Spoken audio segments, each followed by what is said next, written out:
लगातार एक के बाद एक ये हमले हो रहे हैं और इसमें आज कोई अपने आप को सुरक्षित या महफूज नहीं समझता। यहाँ के मुसलमान, उनको भी निशाना बनाया गया। यहाँ के हमारे कश्मीरी पंडित, यहाँ के हमारे सरदार भाई बहन, कोई भी नहीं आज अपने आप को महफूज समझता है।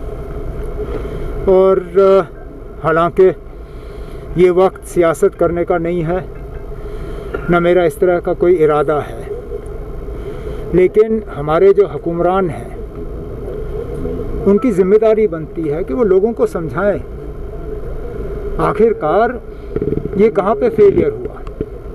क्योंकि ये मुझे कोई ना कहे कि हमें इस तरह की खबर नहीं थी।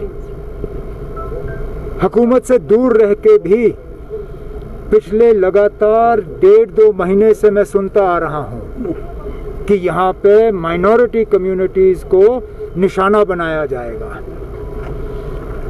और ये मैं बहुत ही जिम्मेदार लोगों से सुन रहा था। तो अगर ये खबर मुझ तक पहुँच सकती थी, तो जो लोग आज इंतज़ामिया के लिए ज़िम्मेदार हैं, क्या ये खबर उन तक नहीं पहुँची? और अगर ये खबर उन तक पहुँची तो उन्होंने इसके बारे में किया क्यों नहीं कुछ? अब ऐसा डर, ऐसी दहशत फैली हुई है कि हर कोई सोचता है कि मैं कितनी जल्दी यहाँ से निकल पाऊँ। हम सब की, और ख़ासकर हम जो मेजॉरिटी कम्युनिटी से ताल्लुक़ रखते हैं, हमारी एक बहुत बड़ी जिम्मेदारी बनती है इस वक्त कि हम अपने तरफ से जितना भी हो सके, कम ज़्यादा, हम अपने भाइयों को, बहनों को, अपने हमसायों को एक सेंस ऑफ सिक्योरिटी देने में एक कोशिश करें, ताकि एक बार फिर हमें 1990s जैसे हालात जो हैं वो ना देखने पड़े। और कुछ उमर साहब को लगता है कि कम्युनल हार्मनी को डिसरप्ट करने की कोशिश की जा रही है। अब कब इनका ये एजेंडा नहीं रहा, शुरू से ही ये इनकी कोशिश रही है। और जिस तरह कल का हुआ,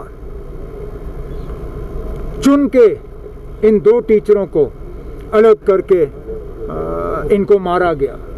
मकसद यही है कि यहाँ का जो पुराना हमारा एक भाईचारे की जो रिवायत है उसको तहस नहस किया जाए और यहाँ के माहौल को बिगाड़ा जाए। और इसलिए मैंने कहा ये हम सब की जिम्मेदारी है, लेकिन ख़ासकर मेजॉरिटी कम्युनिटी, जब हम बाकी मुल्क में ये उम्मीद करते हैं कि मुसलमानों को हिफाजत, सरदारों की हिफाजत, इसकी उम्मीद हम अपने हिंदू भाई बहनों से करते हैं, तो उसी तरह कश्मीर में जहाँ अक्सरियत हम मुसलमानों की है, यहाँ पे सबसे ज़्यादा हमारी ज़िम्मेदारी बनती है कि हम अपने इन माइनॉरिटीज़ को जो है इनको एक सेंस ऑफ सिक्योरिटी देने में हम जितना कर सकें शायद हमें करना चाहिए।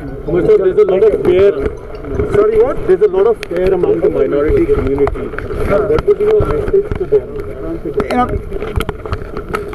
It's easy in my position to judge,